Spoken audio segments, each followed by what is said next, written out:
का फल हम सबको प्राप्त हो रहा है कि श्रावण मास में सोमवार के दिन से श्री शिव महापुराण की कथा सुनने का सौभाग्य हमें और आपको भगवान ने दिया है। देखो, आपके पास पैसा है तो आप भाग्यशाली हो। भाग्य वालों के यहां धन होता है। अगर भगवान ने आपको पैसा दिया है तो आप भाग्यशाली हो। अब पैसे के साथ साथ अगर स्वस्थ दिया है तो आप सौभाग्यशाली हो, क्योंकि कई बार पैसा तो बहुत होता है पर शरीर साथ नहीं देता है। तो पैसा किस काम का, क्या करोगे करोड़ों की संपत्ति का। अगर पैसा है तो आप भाग्यशाली हो। पैसे के साथ साथ अगर स्वस्थ है तो आप सौभाग्यशाली हो। और संपत्ति और स्वस्थ के साथ अगर सत्संग है तो आपसे बड़ा भाग्यशाली दुनिया में दूसरा कोई पैदा नहीं हुआ है। अगर धन होने के बाद ध्यान अगर भगवान में लगा है तो ये भगवान की बहुत बड़ी कृपा समझना। क्योंकि सबसे पहले जब व्यक्ति के पास धन होता है तो वो भगवान से दूर होता जाता है। भगवान से ये प्रार्थना करना कि प्रभु जितनी संपत्ति देना, संपत्ति थोड़ी कम चलेगी पर हे मेरे परमात्मा, संपत्ति जितनी दो उससे थोड़ी सी सद्बुद्धि दिए रहना कि हम आपके चरणों से दूर ना चले जाएं। संपत्ति, देखो, धन एक ऐसा विषय है, पूरी जिंदगी करते रहो धन धन धन धन, और एक दिन परिवार वाले लिखवा देंगे कि निधन, लिखवा देंगे कि नहीं लिखवा देंगे। पूरी जिंदगी धन धन करते रहो और एक दिन घर वाले निधन लिखवा देंगे। तो अगर धन है तो भाग्यशाली हो, स्वस्थ है तो सौभाग्यशाली हो, और अगर सत्संग है भगवान का तो समझ लेना महा सौभाग्यशाली हो। और ये बिल्कुल अति संयुक्ति वाली बात नहीं है। राजपूत परिवार महा सौभाग्यशाली है और इसका प्रमाण ये है, सतयुग में, त्रेता में और द्वापर में जब देवता किसी से प्रसन्न हो जाते थे तो पुष्प की वर्षा करते थे। आप लोगों ने कई बार कथाओं में सुना होगा कि फला राजा के ऊपर पुष्प वर्षा हुई, इस राजा के ऊपर, उस भक्त के ऊपर। जब ध्रुव और भगवान मिले तो देवता ऊपर से पुष्प वर्षा कर रहे हैं। जब भगवान ने रावण को मारा तब पुष्प वर्षा हुई। तो सतयुग में, त्रेता में और द्वापर में देवता जब किसी भक्त से, किसी परिवार से प्रसन्न हो जाते थे तो पुष्पों की वर्षा करते थे। पर कलयुग में जब किसी परिवार से प्रसन्न हो जाते हैं तो उसके धार्मिक अनुष्ठान में जल की वृष्टि कर देते हैं। समझ लेना कि भगवान तुम्हारे ऊपर प्रसन्न है। अब तीसरी बात ये सुनना, जिसको जनता चुन लेती है, जिसको जनता चुन लेती है वो संसद में बैठता है। बैठता है कि नहीं बैठता? अगर जनता ना चुने तो कोई वहां तक पहुंच सकता है। जिसको जनता चुनती है वो सत्संग में बैठता है और संसद में बैठता है, और जिसे जनार्दन चुन लेता है वो सत्संग में आके बैठ जाता है। तुम सबको भगवान ने चुन लिया है, राजपूत परिवार को। और अभी आप शिव महापुराण की महिमा सुनेंगे तो आपको पता लगेगा कि ये ना तो धन से सुलभ हो सकता है, ना ये पुरुषार्थ से मिल सकता है, ना कर्म से मिल सकता है। ये तो भगवान की कृपा से ही मिलता है जब उसकी कृपा किसी पे हो जाती है तब कहीं जाकर के सत्संग की प्राप्ति होती है।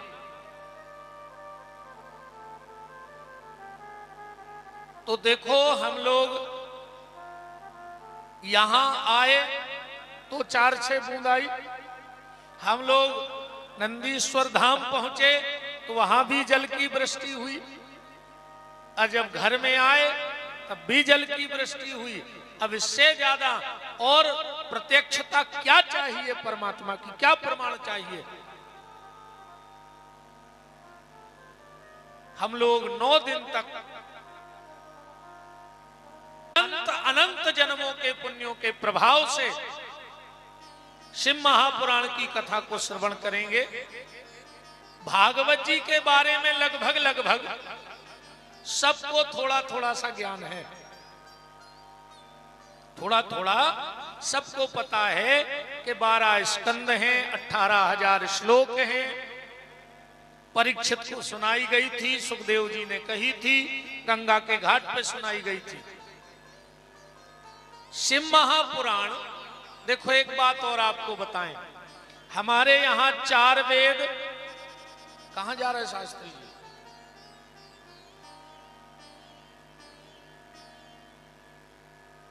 चार वेद, 6 शास्त्र और 18 पुराण हैं, पर हमारे यहां 5 ग्रंथों की चर्चा विशेष होती है। भागवत, रामकथा, गीता, महाभारत और शिव महापुराण, इनकी विशेष चर्चा हमारे यहां होती है।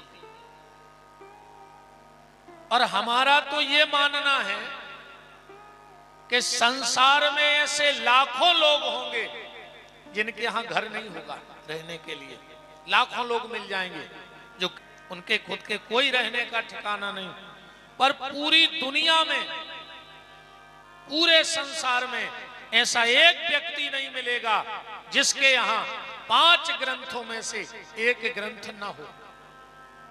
अब फैसला आप लोग करना कि आप किस ग्रंथ के पुजारी बैठे हो, ये फैसला हम आप पे छोड़ देंगे। आप अपने अंतर मन से पूछना कि इस वर्तमान में हम रामायण को पूज रहे हैं, भागवत को, महाभारत को, गीता को या शिव महापुराण को। जिनके घर में भाई भाई के भीतर ऐसा भाव आ जाए, बड़ा भाई कहता है ये पूरा मकान मेरा है, छोटा कहता है मेरा है, जहां मेरा शब्द लग जाए, बड़ा भाई कहे ये मेरा, छोटा भाई कहे ये मेरा, समझ लेना उसके घर में आज भी महाभारत की कथा चल रही है। क्योंकि युधिष्ठिर कहता था कि हस्तिनापुर हमें चाहिए, और दुर्योधन कहता था हस्तिनापुर हमें चाहिए। और जिसके घर में ऐसा भाव आ जाए,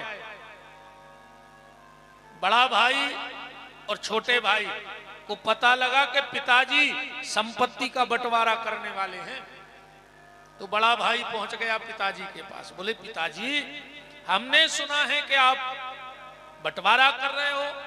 पिताजी ने कहा बेटे हम सोच रहे हैं हमारे सामने ही सब हो जाए, काहे को बाद में लड़ाई झगड़ा हो। तो बड़े बेटे ने कहा ठीक है पिताजी एक काम करना, छोटे को थोड़ा ज्यादा दे देना। बोले क्यों? अरे बोले आप पिताजी हो, हम बड़े भाई हैं, तो वो हमारा भी तो बेटा ही हुआ,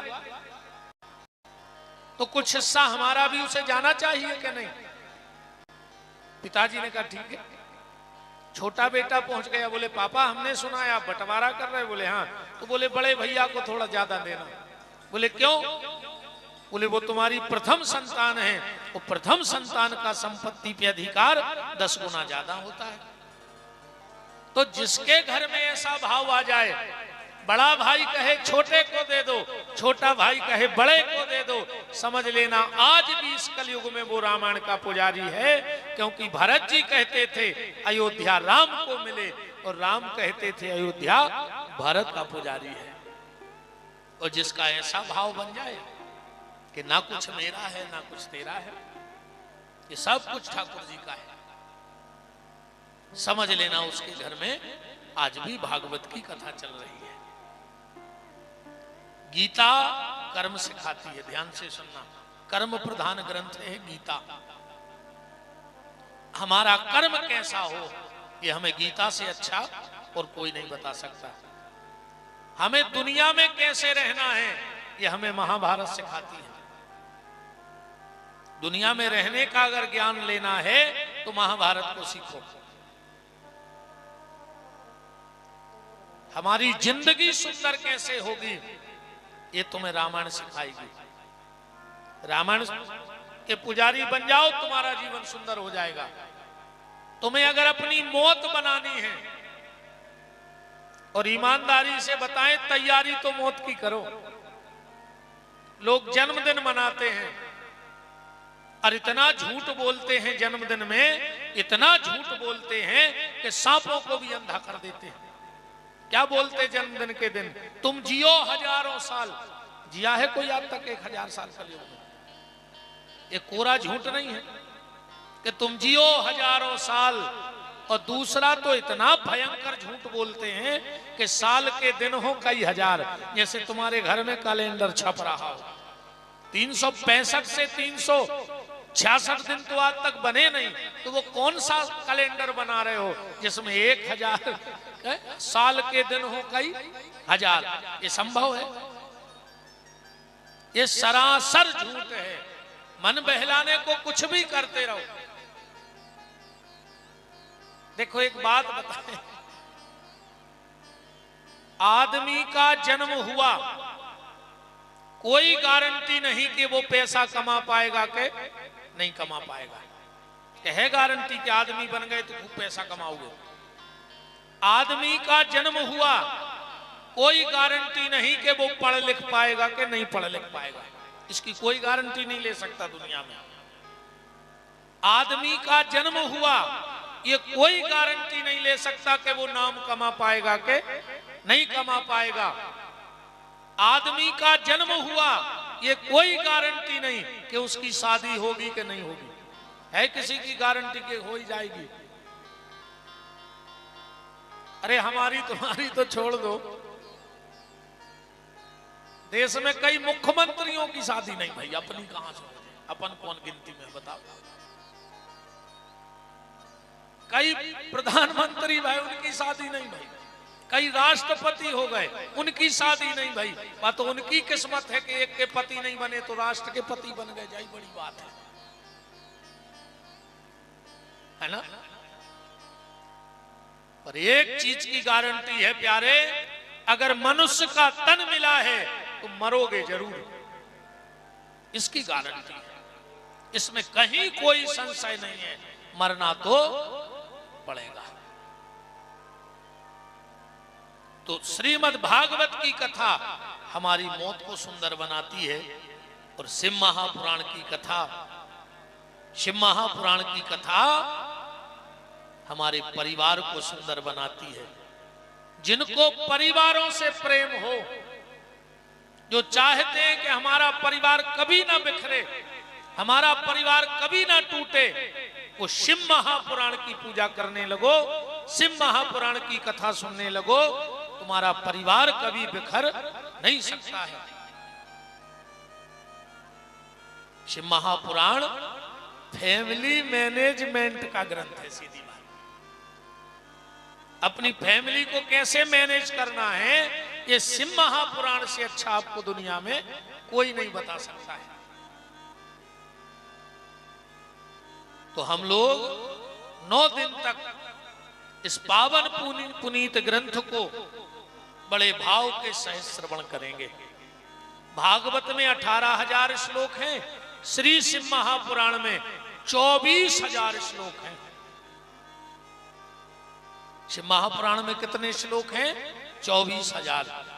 अभी आप आरती में सुन रहे थे, 24,000 श्लोकों का सार यह पावन ग्रंथ कहा है।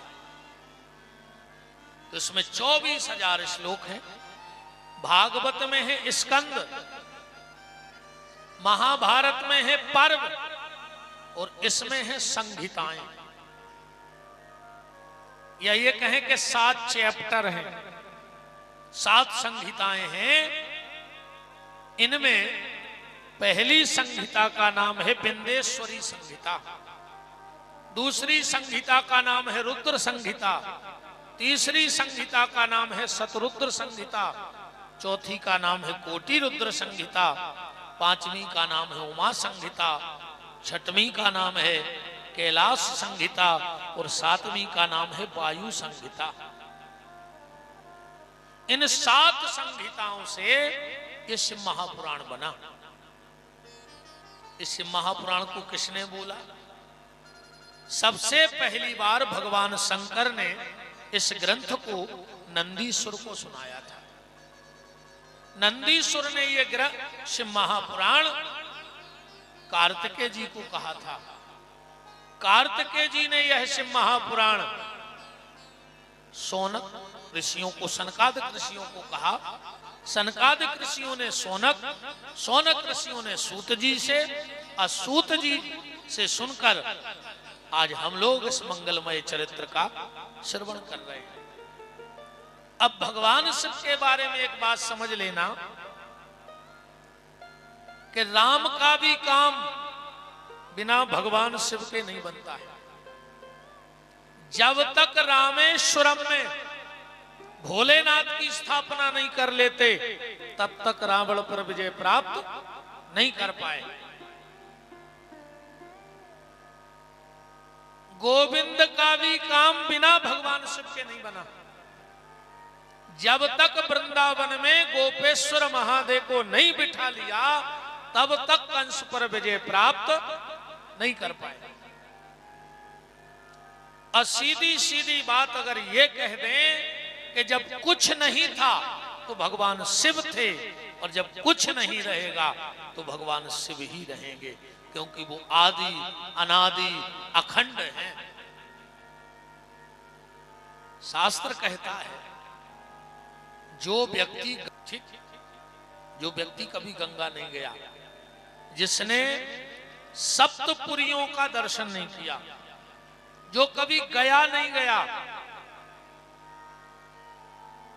जो कभी चित्रकूट नहीं गया, जो कभी 12 ज्योतिर्लिंग के दर्शन करने नहीं गया, तो यहां श्लोक लिखा है गंगद्या पुनश्चैव सप्तपुरो गया तथा।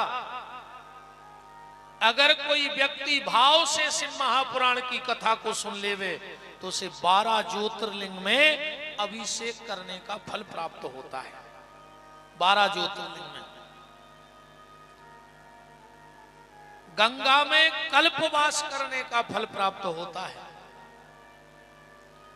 जो शिव महापुराण की कथा सुनकर के और इसका फल अपने पितरों को दे देता है, भगवान शंकर उसके पितरों की मुक्ति करा देते हैं। भगवान शिव का काम है।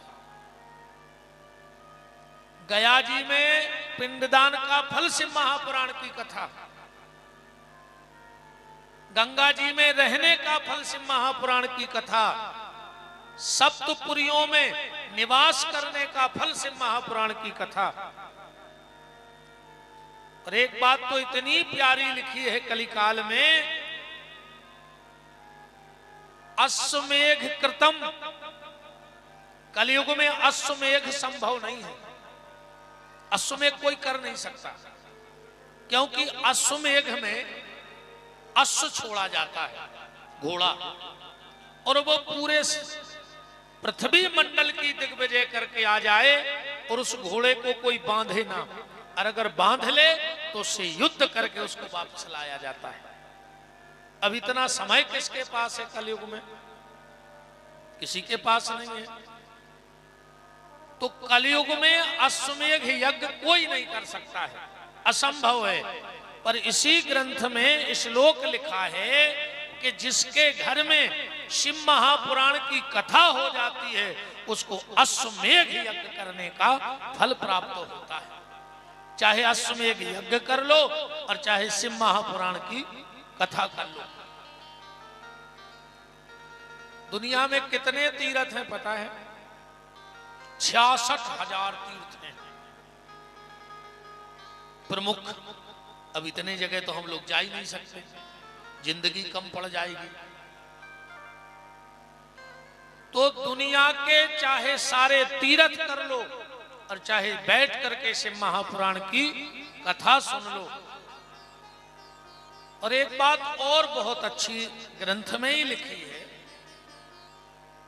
कि अगर आप 9 दिन तक कथा भी नहीं सुन पा रहे हो, व्यस्तता है, तो आप 9 दिन में नित्य आकर के अकेले व्यासपीठ को प्रणाम कर जाओ। जब भी आपको टाइम मिल जाए तो भी आपको वाजपेयी यज्ञ का फल प्राप्त होता है। खाली 9 दिन नियम से आओ, पुराण की पूजा करो, प्रणाम करके चले जाओ। आज पहला दिन है तो हम सिर्फ आपको एक बात बता दें, क्योंकि आज से श्रावण चालू हो गया है और इस बात का विशेष ध्यान से सुनना। बेलपत्र कैसे भगवान शंकर को चढ़ाएं, और एक उपाय कर लो, 1 महीने जो हम बताने वाले हैं, 1 महीने तक आज से ही प्रारंभ कर देना। अगर घर में गंगा जल रखा हो तो रात में 5 पत्ते बेलपत्र के गंगा जल में डुबो दो। रात भर वो 5 पत्ते बेलपत्र के गंगा जल में डूबे रहने दो। सुबह उठो और उन 5 पत्तों को निकालना और उन पे राम राम लिख करके 1 महीने तक नित्य भगवान शंकर को चढ़ा दो।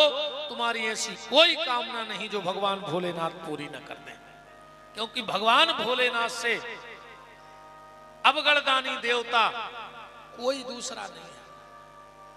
एक बार ब्रह्मा जी ने भगवान शिव से कहा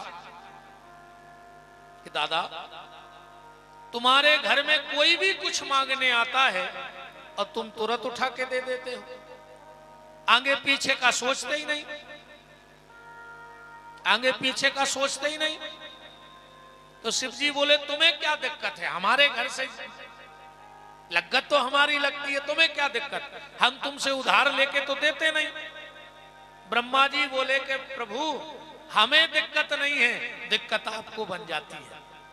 भस्मासुर आया, उसने वरदान मांगा कि हम जिसके सिर पे हाथ रख दें वो भस्म हो जाए।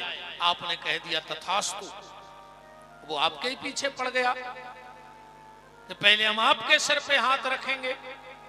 वरदान नकली है कि असली, तो तुम आग के पेड़ में छुपे रहे।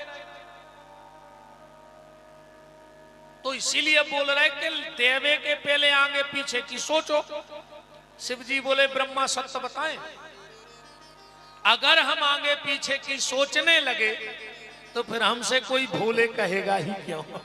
इसीलिए तो लोग हमसे भोले कहते हैं कि न हम आगे की सोचते हैं न पीछे की सोचते हैं। तुम्हारा काम बन जाए, हमारा जो होगा हम निपट लेंगे, कोई दिक्कत नहीं। अब भोले राजा भी आ गए। तो भगवान शिव से बड़ा दानी इस दुनिया में और कोई नहीं है।